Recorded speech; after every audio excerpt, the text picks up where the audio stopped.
Langit Surabaya masih gelap ketika 3 mahasiswa dari Fakultas Pariwisata Universitas Negeri Surabaya itu mulai berkemas di parkiran kecil depan kos. Hari itu, tanggal 17 Juni 2019, menjadi awal dari perjalanan yang kelak tak pernah dicatat di berita manapun. Mereka adalah Raffi, Nadia, dan Dimas, 3 sahabat yang sama-sama sedang menyelesaikan tugas akhir bertema eksotisme gunung dan tradisi Tengger. Rencana mereka sederhana.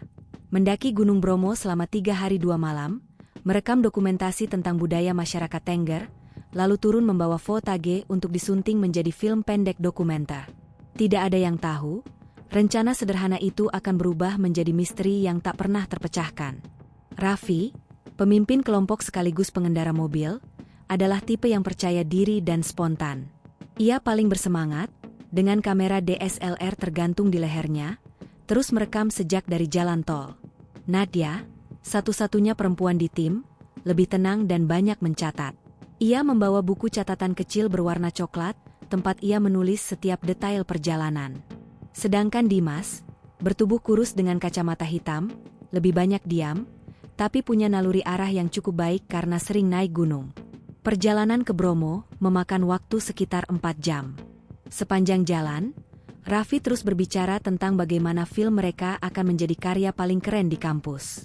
Bayangin aja, katanya sambil tertawa, kita ambil sunrise dari penanjakan, lalu footage kuda Tengger, lalu suasana kabut.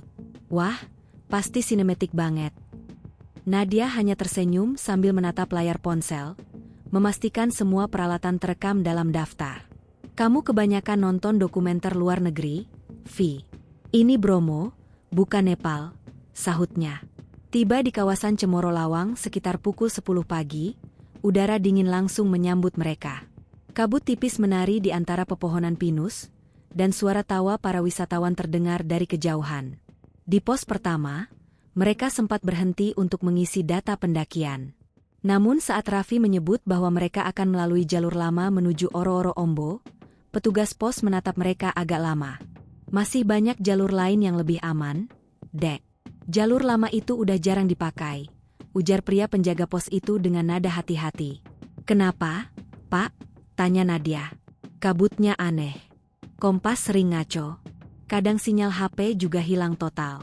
Tapi terserah, asal kalian bawa GPS sama peta manual. Raffi mengangguk santai, menandatangani buku catatan pos, dan kembali ke mobil. Nadia sempat menatap papan kecil di sisi jalur yang mereka pilih. Tulisan lusuh yang hampir pudar, akses lama, tidak direkomendasikan. Namun semangat mereka mengalahkan rasa takut.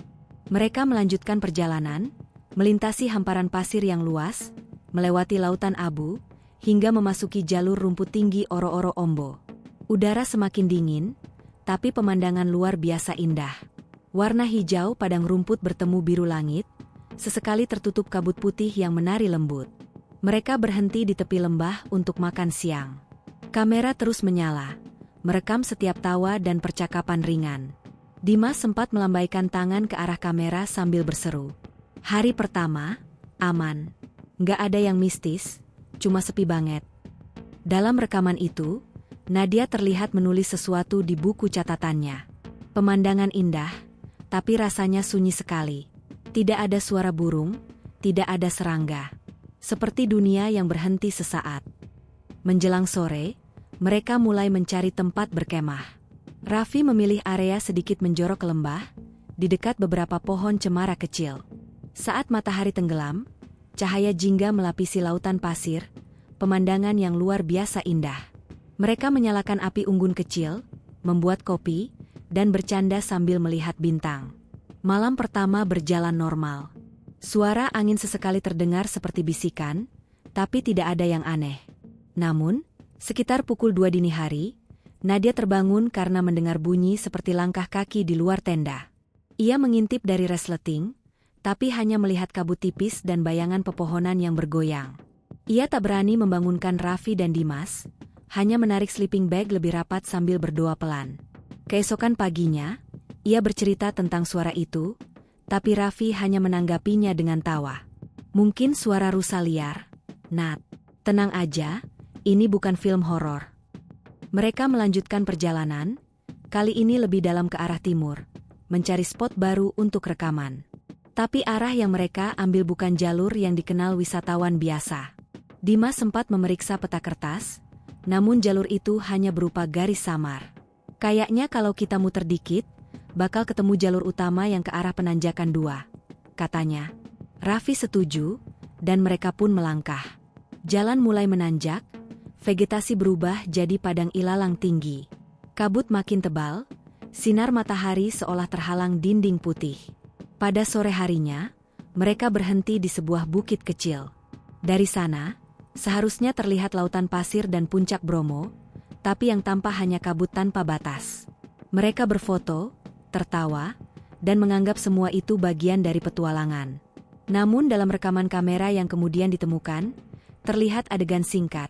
Dimas berdiri mematung menatap ke kejauhan, lalu berkata pelan, "Kok nggak ada suara apa-apa, ya?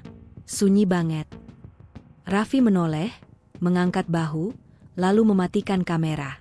Setelah itu, tak ada rekaman lain sampai keesokan harinya. Menjelang malam kedua, suhu turun drastis. Kabut semakin tebal, dan suara angin terdengar seperti desir yang berulang dari arah yang sama. Nadia sempat menulis catatan pendek. Kabutnya tebal sekali. Kompas Dimas muter-muter. Kami tidak yakin arah timur di mana. Raffi bilang besok saja cari jalan turun. Saat api unggun mulai padam, terdengar suara seperti derap langkah kuda di kejauhan, diiringi denting samar seperti bel logam. Mereka saling menatap. Tak ada yang berani berbicara. Beberapa menit kemudian, suara itu hilang, seolah tak pernah ada. Malam itu, ketiganya tertidur dengan perasaan tak tenang. Dan di saat itulah, tanpa mereka sadari, mereka sudah keluar dari jalur pendakian biasa. Pagi di hari ketiga pendakian terasa lebih sepi dari biasanya. Kabut belum benar-benar pergi, menempel di dedaunan seperti tirai lembut yang menggantung di udara. Udara lembab membuat napas keluar dalam kepulan uap kecil. Nadia membuka tenda pelan, menatap sekeliling yang tampak asing. Padang ilalang yang semalam mereka lihat luas dan terbuka, kini tampak berbeda. Bentuk bukit di sebelah utara tidak sama seperti yang Raffi tandai di peta. Ia mencoba mengarahkan kompas digital di ponselnya, tapi jarumnya berputar-putar tak menentu. Dimas, yang membawa kompas manual, juga mengerutkan kening. Jarumnya goyah terus, katanya pelan, kayak ada magnet besar di bawah tanah. Raffi tertawa ringan, mencoba mengurangi kecemasan. Biasa aja, mungkin cuma gangguan dari logam di tas. Kita santai dulu, sarapan dulu baru mikir jalan. Mereka memanaskan air dengan kompor portabel, menyiapkan kopi dan mie instan terakhir mereka.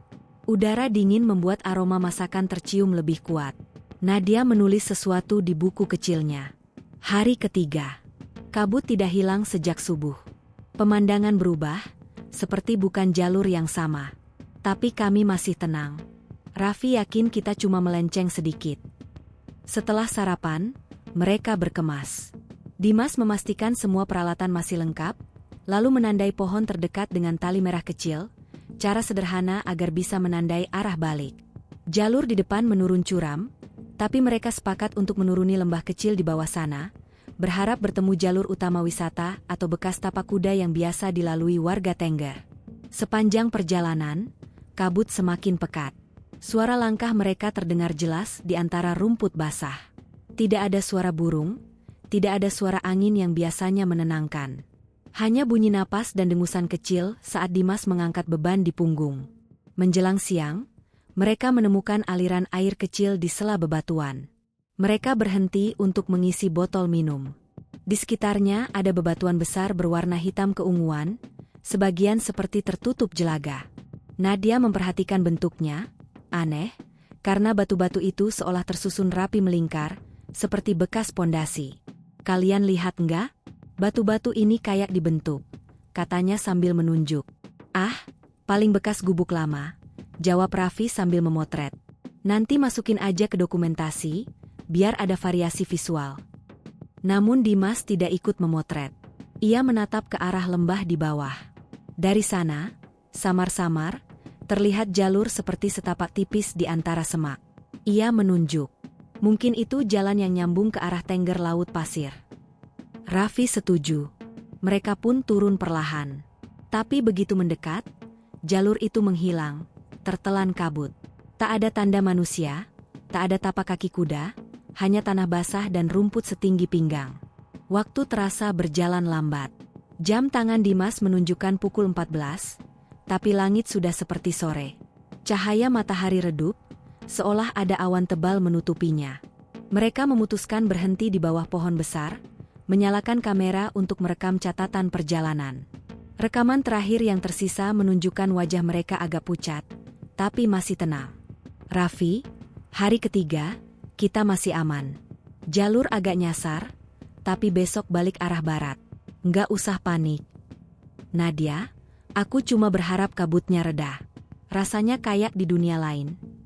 Sore itu mereka memutuskan untuk berkemah lagi. Lokasinya di antara dua bukit kecil, agak terlindung dari angin. Mereka menyalakan api unggun dengan kayu kering seadanya. Dimas terlihat lebih diam dari biasanya, hanya menatap api tanpa bicara. Saat malam turun, kabut tak jua hilang. Justru semakin padat, hingga tenda mereka hanya tampak sebagai bayangan samar. Udara makin dingin. Nadia meringkuk dalam sleeping bag, menulis catatan lagi dengan tangan gemetar. Kami tidak tahu di mana sekarang. Suara angin seperti bergema. Kadang terdengar suara langkah, tapi tidak ada siapa-siapa. Dimas bilang mungkin cuma hembusan udara. Tiba-tiba dari kejauhan terdengar suara gemuruh samar. Seperti derap langkah kuda, lagi. Raffi keluar dari tenda, menyorotkan senter ke arah suara. Tapi cahaya itu hanya memantul pada kabut tebal, tak memperlihatkan apapun. Beberapa detik kemudian, terdengar bunyi seperti kring-kring, halus. Seperti suara bel logam yang dipasang di leher kuda. Suara itu perlahan menjauh. Ada orang kali ya, gumam Raffi. Nggak mungkin, balas Dimas cepat. Kalau ada orang, pasti ada cahaya obor. Mereka saling menatap, tidak berkata apa-apa lagi. Malam itu, Raffi tidak tidur. Ia duduk di depan tenda, menatap kabut, seolah menunggu sesuatu. Dalam catatan video yang rusak sebagian, hanya terdengar napasnya berat dan bunyi gesekan kain tenda yang tertiup angin. Keesokan harinya, langit tidak berubah. Masih kelabu. Kabut turun hingga ke tanah, membuat pandangan hanya sejauh 5 meter. Raffi mencoba mencari sinyal ponsel. Nihil. GPS di kamera juga tidak menampilkan lokasi.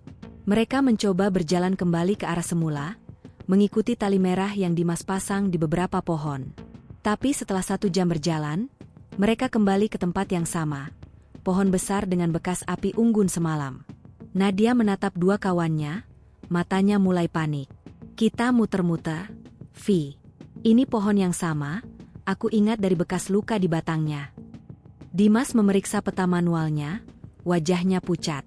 Peta ini nggak nyambung sama kontur di sini. Nggak masuk akal. Raffi mencoba menenangkan mereka. Sudah, kita istirahat dulu. Nanti sore kita turun arah barat. Mungkin ini cuma salah perhitungan arah. Tapi arah barat pun akhirnya tak bisa ditemukan. Kompas berputar tanpa arah, dan kabut semakin tebal seperti tembok putih. Menjelang sore, suhu turun drastis hingga rasanya seperti di atas 5 derajat. Mereka memutuskan membuka tenda kembali, dengan wajah letih dan mata kosong. Dalam rekaman terakhir hari itu, terlihat Raffi menatap kamera dan berkata lirih. Kayaknya jalur ini nggak ada di map biasa.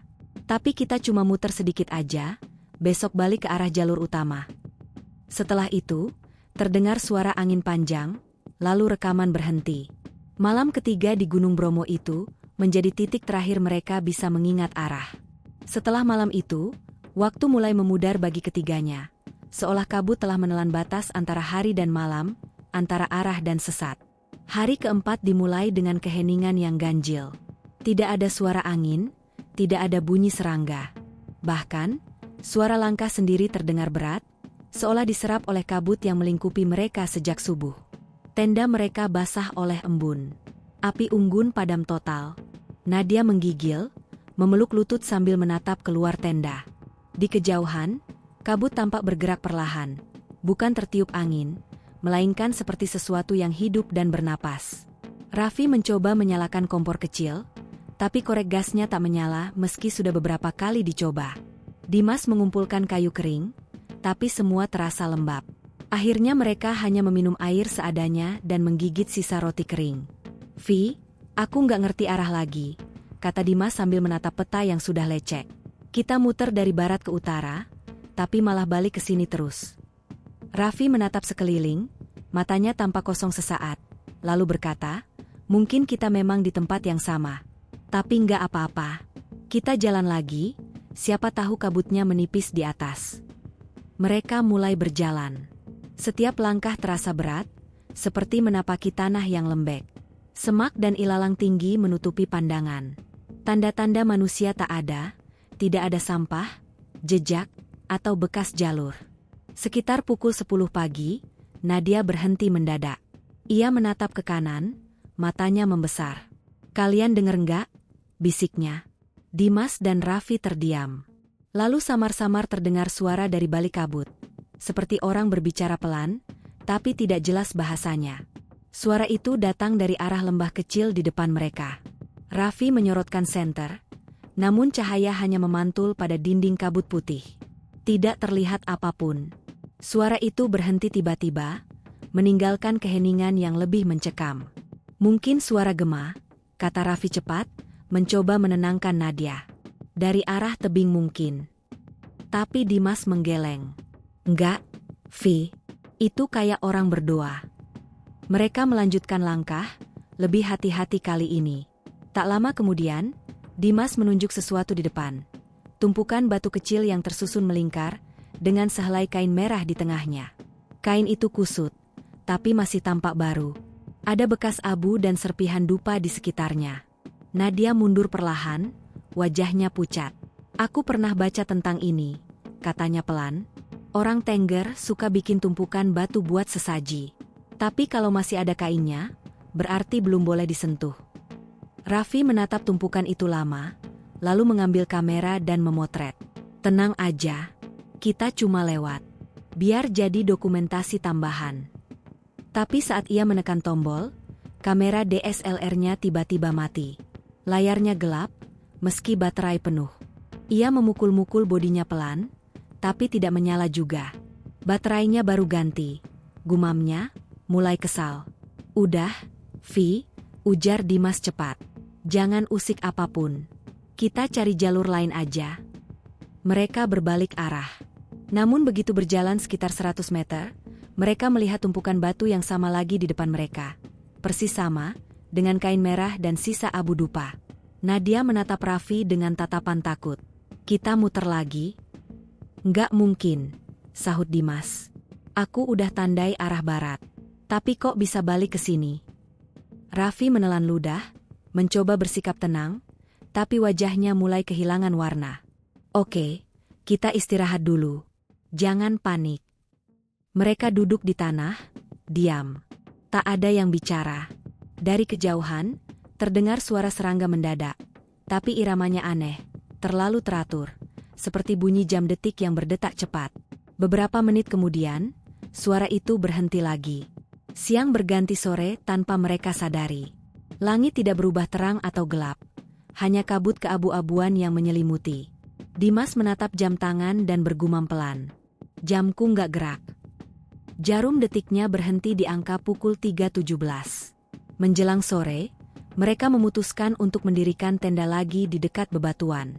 Angin mulai berembus pelan, membawa aroma yang aneh, seperti bau dupa bercampur belerang.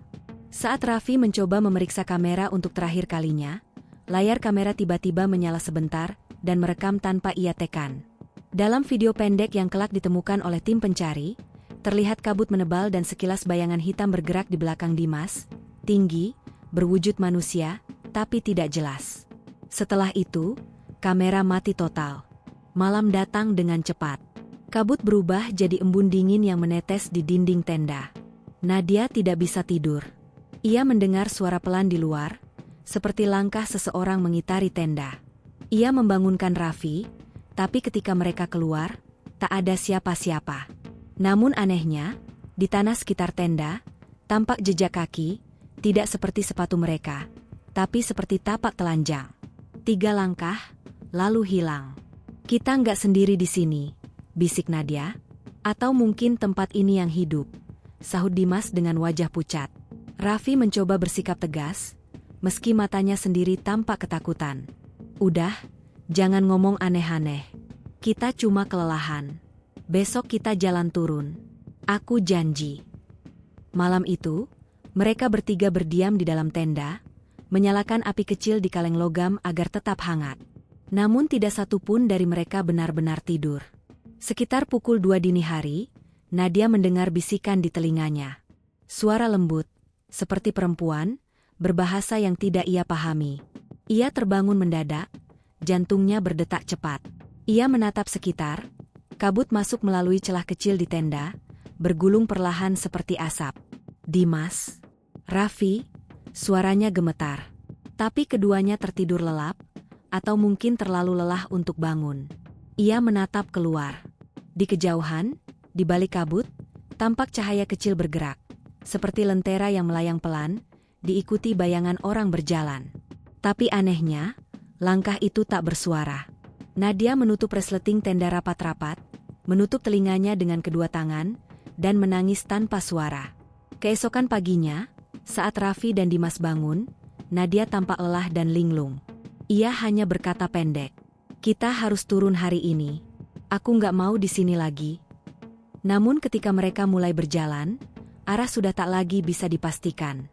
Semua tampak sama. Ilalang, batu, kabut, pohon, semua menyatu. Tidak ada tanda warna, tidak ada perbedaan arah. Dimas mulai kehilangan kesabaran, berteriak ke arah kabut. "Kalau ada orang, tunjukin diri kalian. Kami cuma mau pulang." Tak lama setelah itu, terdengar gema suaranya, tapi bukan gema biasa. Suara yang kembali terdengar seperti tiruan, dengan nada lebih dalam. Suara yang menirukan kata-katanya dengan perlahan. "Mau pulang." Mereka bertiga membeku di tempat. Tak ada lagi tawa, tak ada percakapan. Sejak saat itu, perjalanan mereka tidak lagi sekadar tersesat, melainkan seperti terseret masuk ke dalam sesuatu yang lebih tua, lebih sunyi, dan tak bisa dijelaskan. Hari kelima dimulai tanpa matahari. Tidak ada pagi yang jelas, hanya kabut keabu-abuan yang perlahan berubah menjadi kabut lebih terang. Tak ada perbedaan antara siang dan malam. Raffi membuka tenda dengan tangan gemetar. Udara di luar begitu dingin, hingga napasnya keluar seperti asap putih. Dimas duduk diam, menatap api kecil yang mereka buat dari serpihan ranting basah. Nadia masih membungkus tubuhnya dengan selimut, matanya kosong, bibirnya kering. "Aku nggak tahu ini jam berapa," gumam Dimas sambil memandang jam tangannya yang berhenti di angka yang sama sejak kemarin. 3:17, jawab Raffi pelan. "Selalu 3:17. Entah kenapa." Mereka mencoba makan sisa makanan terakhir, sepotong roti kering dan serpihan coklat. Air minum hampir habis, hanya tersisa setengah botol. Nadia mencatat di buku kecilnya, tulisannya makin tidak rapi, huruf-hurufnya gemetar. "Aku mulai tidak tahu hari. Kami seperti jalan di lingkaran. Semua tempat mirip. Tidak ada arah. Tidak ada suara burung.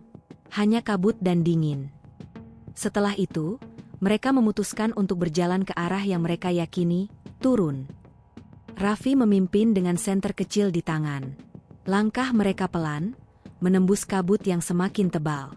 Sesekali mereka berhenti, menandai arah dengan tali merah di pohon.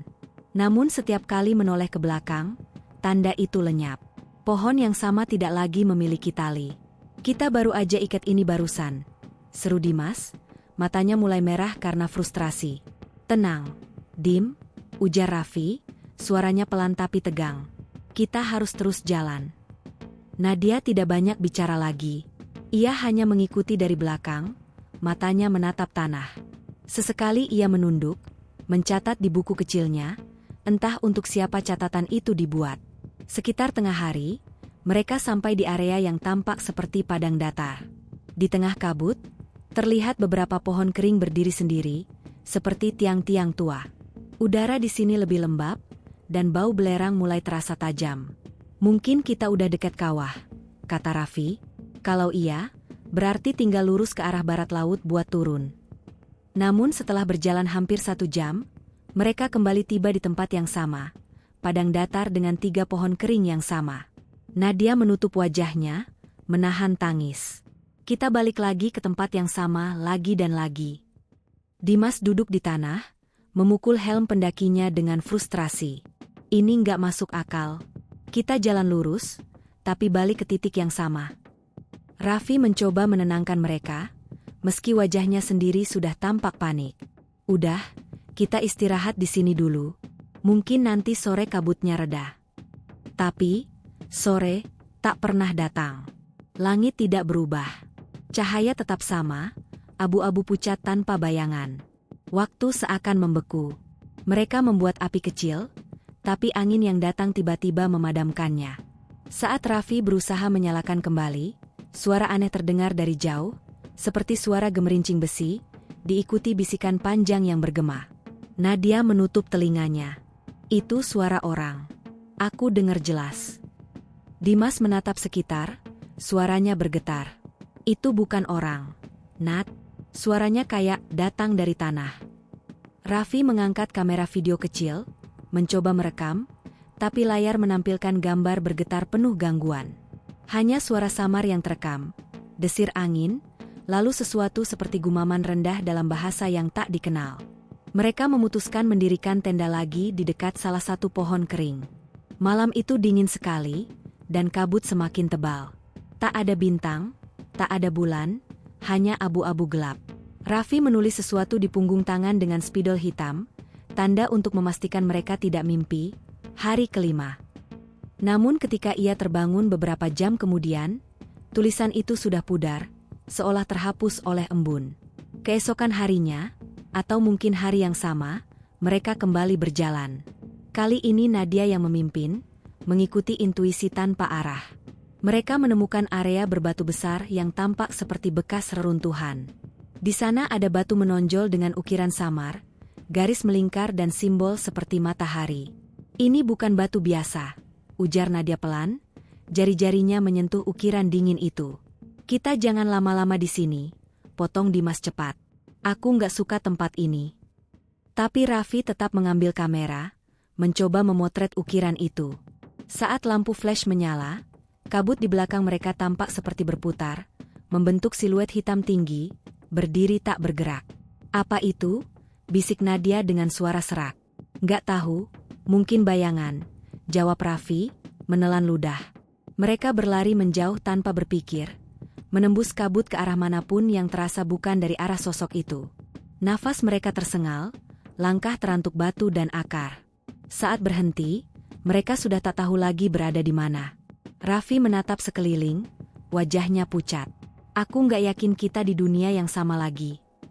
Sore, atau sesuatu yang mereka anggap sore, kabut semakin berat. Hujan halus turun, membuat tenda mereka basah dan dingin. Dimas mulai menggigil, wajahnya pucat. Nadia berusaha menyalakan api, tapi semua ranting basah. Kita harus turun besok. Apapun yang terjadi, katanya dengan suara lemah. Raffi mengangguk, tapi tidak menjawab. Ia menatap kosong keluar tenda, ke arah kabut yang tampak bergerak perlahan, seperti sedang mengintip mereka dari jauh. Malam itu, Nadia menulis catatan terakhir yang masih bisa dibaca dari buku kecilnya. Halaman itu ditemukan sobek sebagian, tapi beberapa kalimat masih jelas terbaca. Kami seperti berjalan di tempat yang sama. Tidak ada arah. Tidak ada sinyal. Tidak ada waktu. Aku merasa ada yang mengikuti kami. Setiap kali kami berhenti, ada suara napas di dekat kami. Kadang aku ingin percaya ini cuma mimpi, tapi dinginnya nyata. Setelah itu, tinta tulisan melebar oleh air, huruf-huruf terakhir nyaris tak terbaca. Menjelang tengah malam, Raffi mendengar sesuatu di luar tenda. Suara pelan seperti seseorang memanggil namanya dari jauh. Raffi. Ia membeku. Nadia dan Dimas tampak tertidur, atau mungkin pura-pura tidur. Suara itu terdengar lagi, kali ini lebih dekat, lebih jelas. Raffi. Raffi memberanikan diri keluar. Kabut tebal menyambutnya. Di kejauhan, di balik putihnya udara, terlihat sosok samar berdiri di antara 2 pohon kering. Tubuhnya tinggi, wajahnya tidak terlihat. Raffi terpaku. Sosok itu perlahan mengangkat tangan, menunjuk ke arah lembah di belakangnya, arah yang tampak lebih gelap dari kabut sekitarnya. Mungkin itu jalan keluar, bisik Raffi pada dirinya sendiri. Namun saat ia menatap kembali ke arah sosok itu, bayangan itu sudah hilang. Hanya tersisa aroma dupa dan suara angin panjang seperti desahan. Raffi kembali masuk tenda, menatap kedua sahabatnya, lalu berkata pelan, "Besok, kita jalan ke arah sana. Aku yakin itu jalan turun." Tapi yang menunggu mereka di arah itu bukanlah jalan keluar, melainkan awal dari sesuatu yang jauh lebih dalam, sesuatu yang tidak seharusnya mereka temui. Kabut belum juga menipis. Entah hari keberapa, tidak ada dari mereka yang yakin. Raffi menulis di buku kecil Nadia, menggantikan tinta yang mulai luntur. Hari ke-6, mungkin. Mereka memutuskan menuruni arah lembah yang ditunjukkan sosok kabut malam sebelumnya. Langkah mereka berat, tubuh lelah, kepala pusing karena kekurangan air. Nafas mereka pendek-pendek, dan setiap langkah terasa seperti menginjak tanah yang hidup, lembek, kadang bergerak di bawah kaki. Nadia berjalan paling depan, membawa senter kecil. Dimas mengikuti di belakang sambil menyeret tas carrier yang mulai sobek di bagian bawah. Raffi menutup barisan, sesekali menoleh, memastikan tak ada yang tertinggal. Namun, setiap kali ia menoleh, ia merasa seperti ada satu bayangan lain yang berjalan di belakang mereka. "Raffi, kau lihat sesuatu?"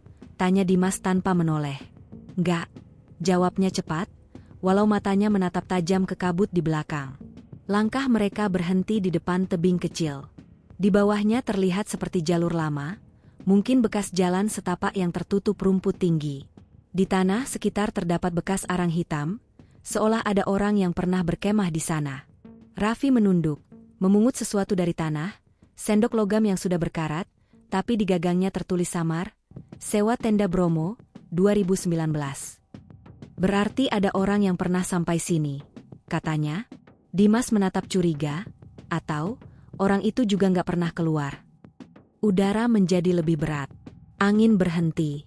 Tak ada suara burung, tak ada serangga. Hanya dengung halus seperti bisikan jauh di dalam tanah. Nadia berjalan lebih dulu, menuruni lereng kecil. Tapi langkahnya tiba-tiba berhenti. Ia menatap tanah, wajahnya berubah pucat. "Lihat ini." Di tanah basah itu, ada jejak kaki. Banyak, tapi bukan hanya 3.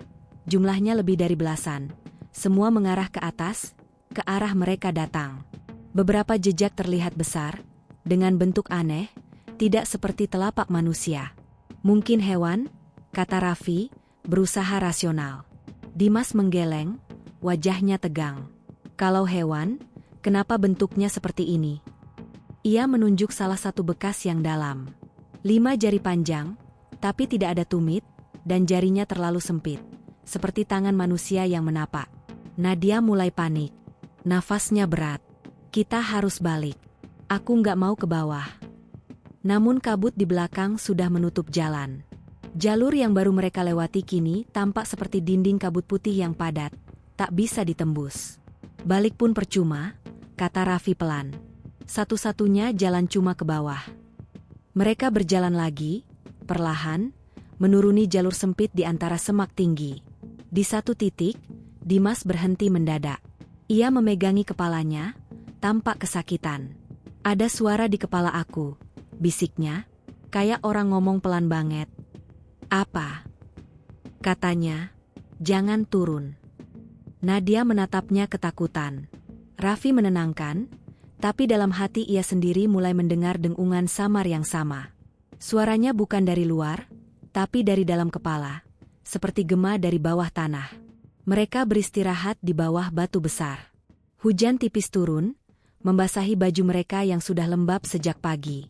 Nadia menggigil, duduk memeluk lutut. Dimas mondar-mandir tanpa arah, terkadang berbicara sendiri. "Kau denger nggak, Vi? Ada langkah dari bawah situ." "Nggak ada siapa-siapa, Dim. Itu cuma gema suara air." "Nggak, aku yakin. Ada yang ngikutin kita." Dimas menyalakan senter dan menyorot ke arah bawah. Cahaya itu mengenai sesuatu, sekilas seperti wajah yang muncul di balik semak. Tapi begitu disorot lagi, kosong. Hanya kabut dan batu. Malamnya, mereka memutuskan tidur di bawah batu besar itu. Angin dingin menerpa, membuat suara seperti siulan panjang. Raffi tidak bisa tidur. Matanya terbuka, menatap gelap di luar tenda. Dari sela kain, ia melihat bayangan samar lewat, tinggi, berambut panjang, bergerak perlahan tanpa suara. Ia menahan napas. Tubuhnya kaku. Sosok itu berhenti tepat di depan tenda. Siluetnya tampak jelas oleh cahaya senter yang masih menyala redup di dalam. Satu tangan panjang tampak terangkat, menyentuh kain tenda dari luar. Gerakannya lambat, seperti sedang mengusap. Raffi menutup mulutnya, takut mengeluarkan suara. Tapi dari arah lain, ia mendengar Nadia mulai terisak pelan. "Vi, dia di luar, kan? Jangan ngomong apa-apa." Tangan itu berhenti, lalu hilang. Hening kembali. Namun paginya, kain tenda bagian luar penuh bekas noda lumpur dan 5 goresan panjang seperti bekas cakar. Hari ke-7. Makanan habis. Air tinggal beberapa teguk. Dimas terlihat sangat lemah, bibir pecah, wajahnya kotor oleh lumpur. Nadia kehilangan arah mental, sering berbicara dengan suara lirih pada seseorang yang tak ada di sana. Dia bilang jalan keluar di timur, katanya harus ikuti matahari, katanya sambil menunjuk arah kabut. "Matahari mana, Nat?" tanya Raffi lirih. "Kita bahkan gak tahu sekarang siang atau malam." Raffi mencoba berpikir jernih, tapi pikirannya juga mulai kabur.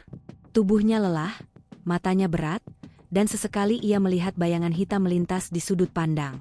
Setiap kali menutup mata, wajah sosok tinggi malam itu muncul kembali. Sekitar sore, mereka mendengar sesuatu, suara logam berdenting dari kejauhan. Suara itu seperti berasal dari menara pandang atau pagar kawat. "Itu pasti pos penjaga," seru Dimas tiba-tiba, matanya kembali bersemangat. "Ada orang di bawah." Tanpa pikir panjang, mereka bertiga berlari mengikuti arah suara. Nafas tersengal, kaki terpeleset lumpur. Tapi semakin dekat, suara itu makin jelas. Kling kling kling, seolah seseorang memukul sesuatu dengan irama lambat. Namun saat mereka tiba di sumber suara, yang mereka temukan hanyalah genta tua yang tergantung di pohon, berayun pelan ditiup angin. Tak ada manusia, tak ada pos. Hanya suara genta itu yang terus berayun, seakan baru saja dibunyikan seseorang. Nadia menjerit. Dimas memukul genta itu dengan batu hingga hancur. Raffi berusaha menahannya tapi terlambat. Setelah suara terakhir genta berhenti, kabut di sekitar tiba-tiba menebal hebat. Dan dari dalam kabut, terdengar langkah kaki banyak, bergerak pelan ke arah mereka. "Jangan gerak," bisik Raffi, tapi Dimas sudah mundur ketakutan. Langkah-langkah itu semakin dekat, berat, seperti tanah diinjak oleh sesuatu besar. Dari balik kabut, muncul siluet hitam, tinggi, dengan wajah tak jelas, seolah diselimuti asap. Senter Nadia jatuh. Suaranya pecah di tanah. Dalam sekejap, cahaya padam, dan dunia tenggelam dalam gelap. Hanya suara napas mereka, dan napas lain, dari sesuatu yang berdiri di depan mereka. Pagi berikutnya, hanya Raffi dan Nadia yang bangun. Dimas sudah tidak ada di tempat. Di tanah tempat ia tidur semalam, hanya tersisa jejak kaki yang menurun ke arah lembah dan di ujungnya, bercak lumpur merah tua yang masih basah. "Dimas?" panggil Raffi, suaranya serak. Tak ada jawaban. Hening. Hanya kabut. Dan di kejauhan, samar-samar, terdengar bunyi genta lagi, kali ini lebih pelan, seperti gema dari bawah tanah. Kabut pagi hari itu lebih tebal dari sebelumnya, seperti tirai putih yang menelan segalanya. Hujan rintik turun perlahan, membuat setiap helai rumput berkilau aneh dalam cahaya abu-abu. Raffi dan Nadia berdiri di tempat Dimas menghilang. Tidak ada tanda-tanda perlawanan, tidak ada jejak arah jelas, hanya tanah lembek dan noda lumpur merah yang mulai mengering. "Dia nggak mungkin jalan sendiri," bisik Nadia lirih. "Kau yakin semalam nggak dengar apa-apa?" tanya Raffi. Nadia menggeleng, matanya sayu. "Aku cuma ingat suara genta itu." Terus gelap. Lalu pagi. Raffi mencoba memanggil nama sahabatnya beberapa kali, tapi kabut menelan suaranya seperti kapas. Tak ada gema, tak ada balasan. Mereka berdua berdiri diam cukup lama, Lalu Raffi berkata pelan, seperti menenangkan dirinya sendiri. Kita harus terus jalan. Kalau diam di sini, kita nggak akan keluar. Mereka berjalan ke arah yang tampak menurun, mengikuti aliran air kecil di tanah, pertanda bahwa itu mungkin menuju sungai. Jalur semakin curam. Pepohonan makin jarang, berganti bebatuan hitam dan tanah berpasir. Aroma belerang semakin kuat, menusuk hidung hingga membuat mata perih. Nadia beberapa kali batuk keras. Napasnya pendek, wajahnya pucat. Aku nggak sanggup jauh, Vi. Sedikit lagi. Kita cari tempat teduh dulu. Mereka menemukan ceruk batu kecil di tepi lereng, cukup untuk berteduh. Di sana, Raffi menyalakan api kecil dari serpihan ranting kering. Nadia duduk di sebelahnya, tubuhnya gemetar. Raffi melihat wajahnya, di pipinya ada goresan, mungkin terkena dahan, tapi entah kenapa bekasnya tampak seperti torehan panjang 3 garis sejajar. Itu dari mana? Tanya Raffi pelan. Nadia memandang kosong. Aku nggak ingat. Ia menatap api lama sekali. Lalu tiba-tiba ia berkata dengan suara datar, seperti tidak sadar.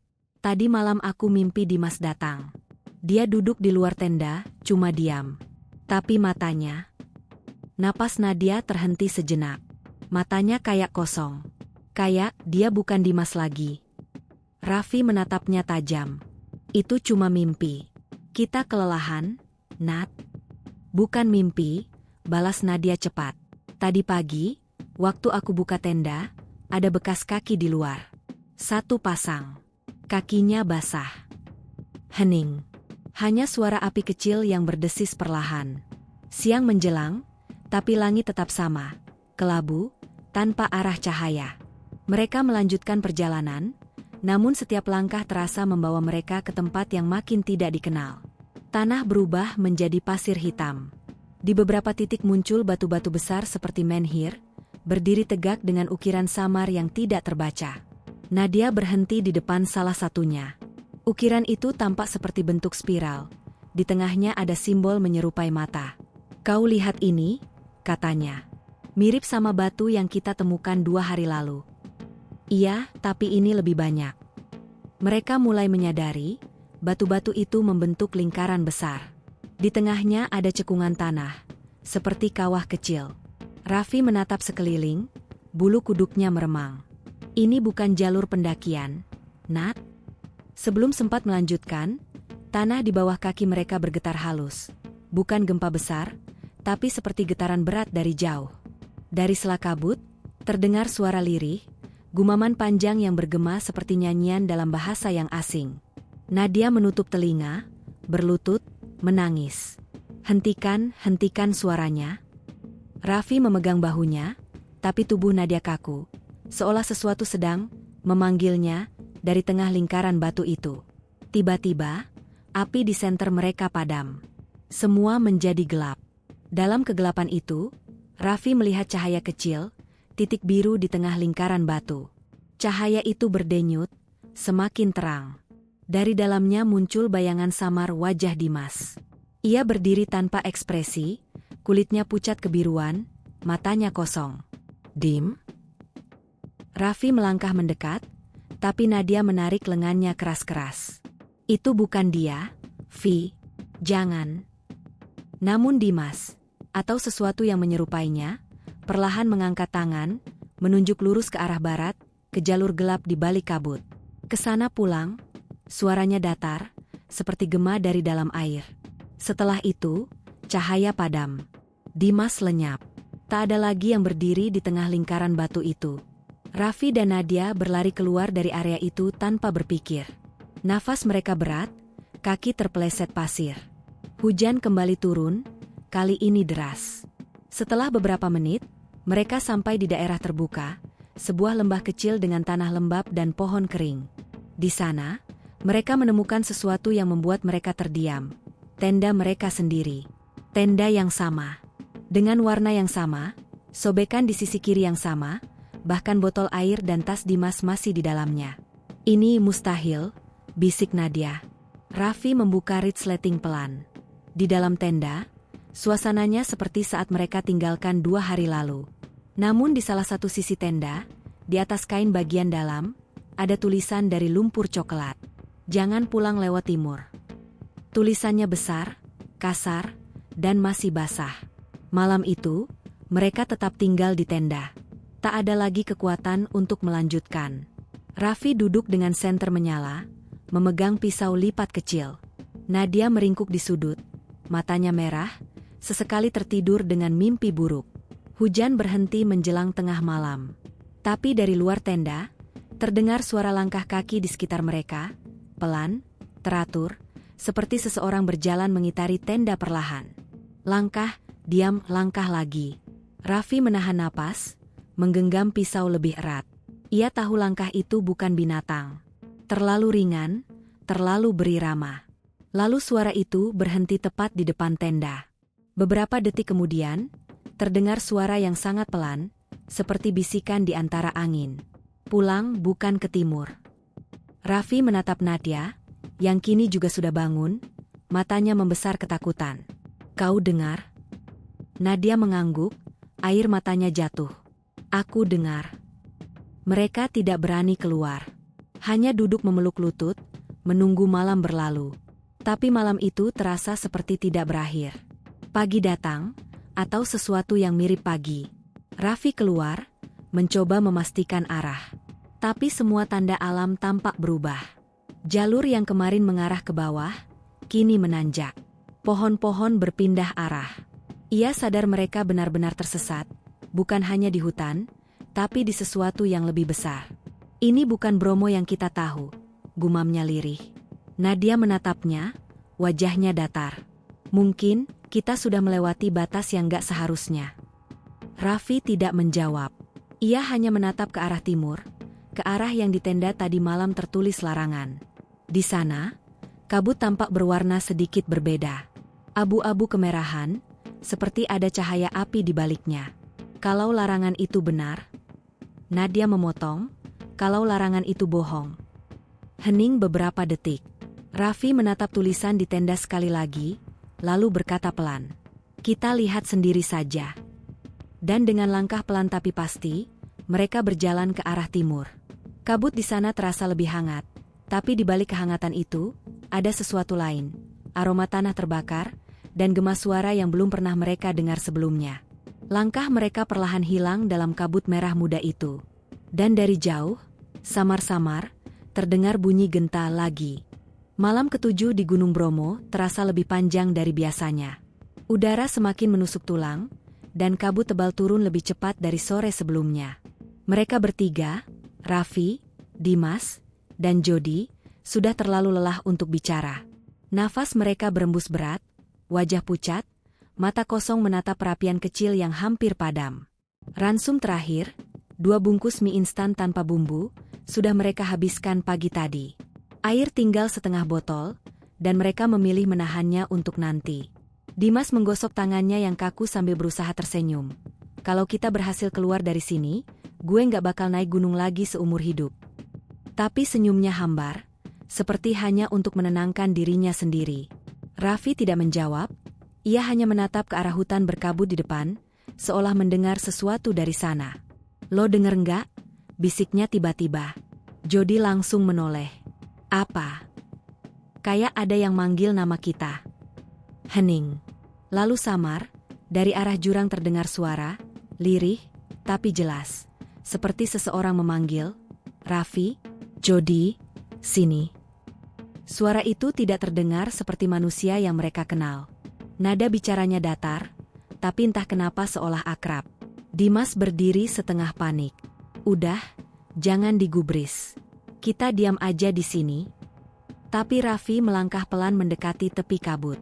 Pandangannya kosong, tubuhnya gemetar. Seolah ada sesuatu yang menariknya untuk mendekat. Jody segera memegang bahunya. Raffi, jangan pergi. Itu bukan orang. Namun Raffi seperti tak mendengar. Kakinya melangkah pelan ke dalam kabut yang makin tebal. Langkahnya hampir tak terdengar. Dalam sekejap, bayangan tubuhnya lenyap di balik putihnya kabut. Raffi. Dimas berteriak, tapi hanya gema suaranya sendiri yang kembali. Mereka berdua berlari mengejar, Tapi setiap langkah terasa seperti tak membawa mereka kemana-mana. Jalanan yang mereka injak berubah, tidak seperti jalur semula. Semak-semak yang tadinya tidak ada kini muncul, menutupi arah pandang. Hutan seperti menutup diri. Beberapa menit kemudian, suara langkah Raffi hilang total. Jody memanggilnya berulang-ulang, tapi yang menjawab hanya suara angin menggoyang ranting. Lalu, sesuatu muncul di sela kabut. Sosok menyerupai Raffi berdiri diam. Wajahnya pucat, matanya kosong menatap lurus ke arah mereka. Tapi ada yang salah. Tangan kanannya menggantung bengkok di posisi yang mustahil, dan tubuhnya tidak bergerak sedikitpun. "Raffi?" Jody memanggil dengan suara serak. Sosok itu hanya berdiri.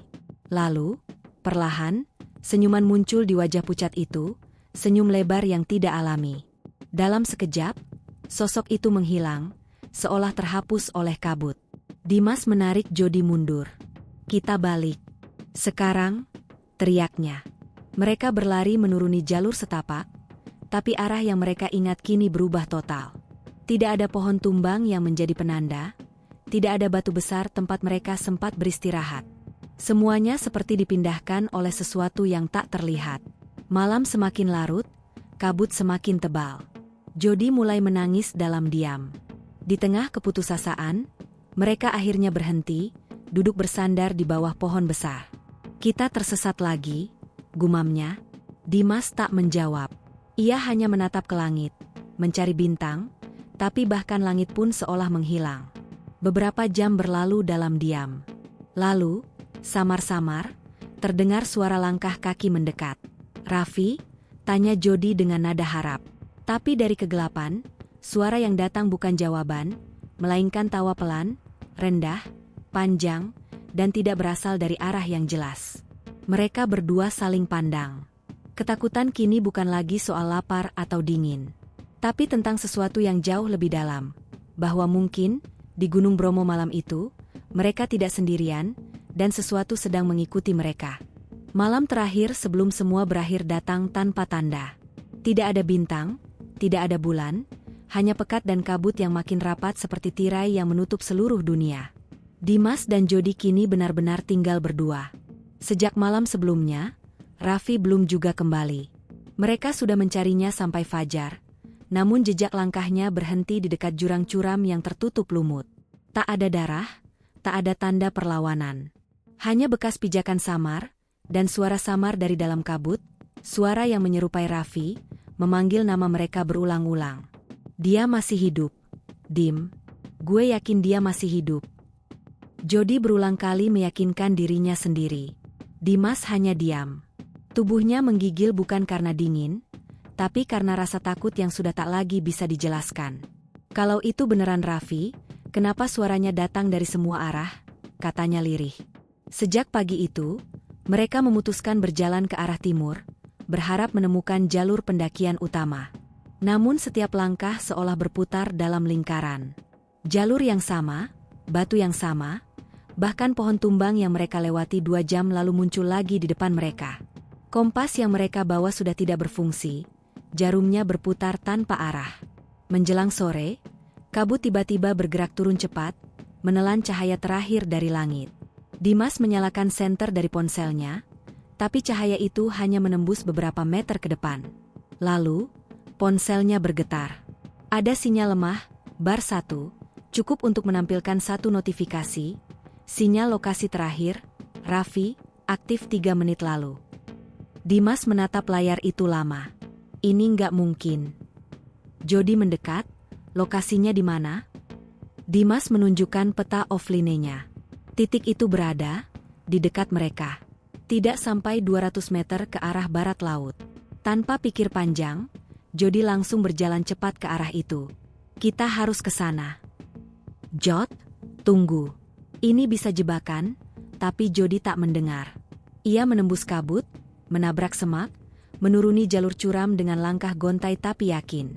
Dimas mengejarnya, berteriak memanggil, tapi suara langkah Jody makin jauh. Dalam kabut yang semakin tebal, suara-suara lain mulai terdengar, langkah kaki lebih dari 2 orang, berbisik pelan, tertawa aneh. Lalu terdengar teriakan Jody. Bukan panggilan, tapi jeritan panjang dan memecah udara. Dimas berlari sekuat tenaga, tapi di tempat yang seharusnya Jody berada, ia hanya menemukan senter yang tergeletak di tanah. Masih menyala, tapi terhalang oleh kabut pekat. Tak ada Jody, tak ada suara, hanya keheningan total. Saat ia berusaha memanggil, ponselnya kembali bergetar. Kali ini, layar menampilkan panggilan masuk, Raffi. Dimas gemetar, menatap layar itu lama. Tapi akhirnya ia menjawab, Raffi? Di mana lo? Jody hilang. Dari seberang, suara itu terdengar pelan. Aku, di belakangmu, Dim. Dimas menoleh refleks. Tidak ada siapapun, tapi di layar ponselnya, kamera depan tiba-tiba menyala sendiri. Di belakangnya, sekilas terlihat bayangan tinggi dengan wajah yang tidak punya mata. Lalu ponsel mati total. Keesokan paginya, kabut mulai menipis. Tim SAR yang sejak 3 hari lalu mencari keberadaan 3 pendaki itu, akhirnya menemukan 2 ransel, sepasang sepatu, dan ponsel rusak di sekitar area kawah lama yang sudah ditutup dari jalur wisata. Dari log ponsel, diketahui bahwa sinyal terakhir Raffi aktif pada hari ke-8 pukul 2.47 dini hari, dengan suara rekaman berdurasi 8 detik. Rekaman itu hanya berisi bisikan. Jangan naik ke Bromo saat kabut turun. Mereka belum pergi. Namun, rekaman itu tak pernah dipublikasikan. Laporan resmi hanya menyebut, ketiga pendaki belum ditemukan, pencarian dihentikan sementara karena cuaca ekstrim. Di kalangan pendaki lokal, kisah mereka masih dibicarakan pelan, bukan sebagai tragedi, tapi peringatan. Karena di antara kabut Bromo, kadang terdengar suara samar memanggil nama orang, seolah menunggu pendaki berikutnya. 4 hari setelah pencarian dihentikan sementara, tim SAR khusus dari Malang bersama beberapa anggota relawan pendaki senior memutuskan untuk melanjutkan operasi secara diam-diam. Mereka menolak menunggu izin baru dari pengelola wisata, karena merasa ada sesuatu yang tidak beres dengan laporan awal. Cuaca di Bromo mulai cerah, dan kabut yang selama berminggu-minggu menutupi jalur pendakian tiba-tiba hilang begitu saja, seolah mengizinkan seseorang masuk kembali. Pukul 5.20 pagi, tim kecil beranggotakan 7 orang mulai menelusuri jalur lama yang sudah ditutup sejak tahun 2015. Jalur menuju punggungan selatan Bromo yang langsung berhadapan dengan lereng berpasir curam. Jalur ini tidak ada di peta wisata resmi, namun para pendaki lokal mengenalnya sebagai jalur pasir mati. Disinilah sinyal terakhir Raffi terdeteksi. Setelah 2 jam berjalan, mereka tiba di area hutan pinus jarang dengan kabut tipis menggantung rendah. Salah satu anggota SAR, Pak Tono, menghentikan langkahnya. Ada bau gosong, katanya pelan. Mereka menelusuri sumbernya, dan menemukan bekas api unggun kecil di bawah pohon besar. Di sekitarnya, ada sisa mie instan terbakar separuh, beberapa bungkus kopi kosong, dan 3 jaket yang masih kering. Ini pasti perkemahan mereka, kata salah satu anggota tim sambil memotret barang-barang itu. Tapi ada hal aneh. Di tanah sekitar bekas api itu, tidak ada jejak kaki sama sekali. Pasirnya mulus, seolah tak pernah diinjak manusia. Mereka terus menelusuri area sekitar, hingga menemukan sesuatu yang membuat seluruh tim terpaku. Di dinding batu besar tak jauh dari situ, ada goresan-goresan nama yang tertulis dengan sesuatu yang menyerupai arang. Raff, Dimas, Jody. Dan di bawahnya, kalimat samar tertulis. Bukan arah ini. Kapten tim, Rendra, memerintahkan untuk memeriksa area sekitar batu. Saat mereka menggali sedikit tanah di bawahnya, ditemukan satu ponsel dalam kondisi retak tapi masih utuh. Saat diaktifkan, layar menyala. Tidak ada baterai, tapi cahaya tetap muncul beberapa detik, cukup untuk menampilkan satu file video. Mereka memutar video itu di tempat. Rekaman itu bergoyang, gelap, dan hanya menampilkan cahaya senter yang bergoyang-goyang. Suara Raffi terdengar terburu-buru. Kita nemu jalan turun. Di sini ada cahaya kayak obor. Lalu suara Jody menyela, panik. Raffi, jangan ke sana. Itu bukan orang. Setelah itu terdengar suara tawa rendah, seperti gema dari dalam gua. Kamera terjatuh, dan rekaman berhenti di posisi miring. Dalam satu frame terakhir, terlihat sekilas bayangan hitam tinggi di antara kabut, berdiri tegak dengan bentuk tubuh manusia tapi tidak punya wajah. Video itu hanya berdurasi 14 detik. Tapi setelah diputar, ponsel itu langsung mati total dan tidak bisa dihidupkan lagi. 1 jam kemudian, tim melanjutkan pencarian ke arah jurang kecil di belakang batu. Di sana, mereka menemukan sesuatu yang membuat semua upaya dihentikan. Sebuah tenda biru tua yang sudah sobek, berdiri tegak meski tidak ada tiang. Di dalamnya terdapat 3 sleeping bag yang masih terbuka, 2 diantaranya kosong, tapi yang ketiga masih hangat, seolah baru saja ditinggalkan seseorang. Tidak ada jasad, tidak ada tanda perlawanan, tidak ada hewan liar di sekitar. Namun, dari radio komunikasi tim SAR, tiba-tiba terdengar suara serak, suara yang tidak dikenali, memanggil pelan. "Jangan cari kami." Suaranya mirip dengan suara Raffi, tapi datang dari frekuensi yang tidak sedang digunakan oleh siapapun.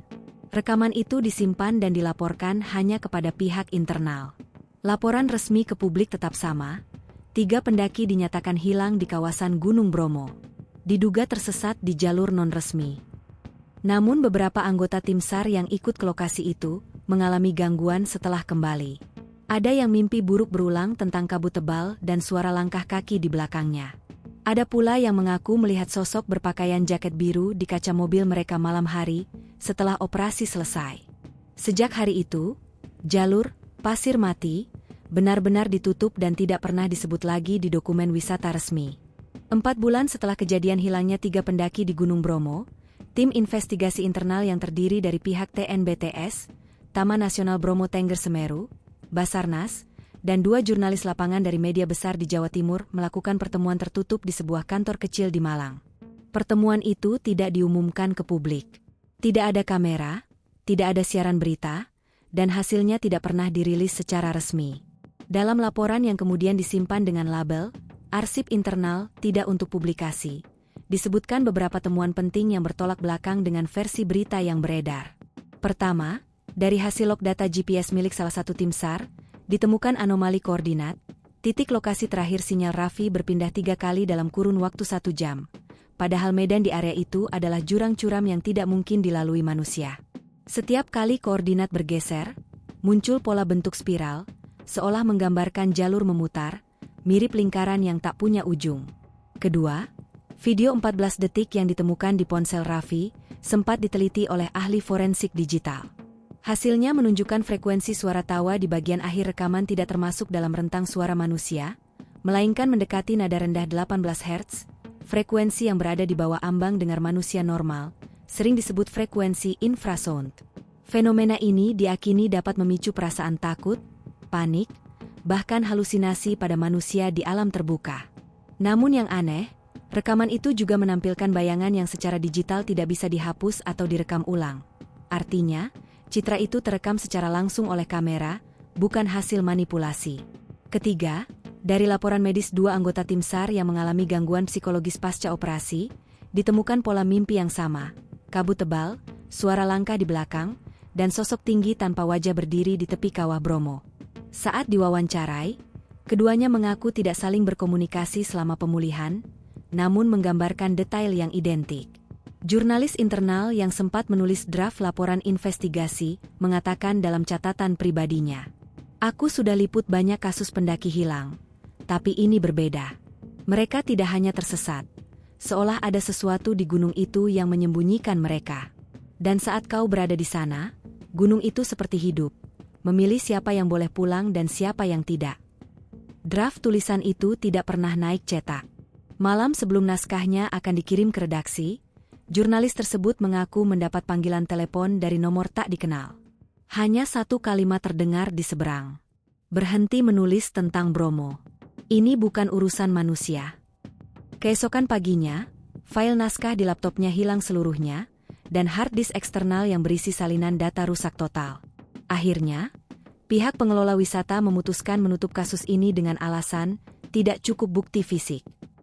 Gunung Bromo tetap buka untuk wisatawan, jalur resmi aman, dan berita di media hanya menyebut 3 pendaki yang belum ditemukan hingga kini. Tidak ada kata aneh, tidak ada rekaman video, tidak ada jalur pasir mati. Namun, hingga hari ini, Beberapa pendaki lokal mengaku kadang masih mendengar suara samar di kawasan Punggungan Selatan saat kabut turun menjelang maghrib. Suara yang memanggil nama seseorang, perlahan, dengan nada serak, seolah dari balik kabut. Jody, Dimas, ayo pulang. Dan anehnya, suara itu terdengar seolah berasal dari arah bawah kawah. Catatan terakhir dalam arsip internal. Gunung tidak pernah jahat. Ia hanya menjaga apa yang tidak seharusnya ditemukan. 3 pendaki itu mungkin tidak hilang, mereka hanya belum diizinkan untuk pulang.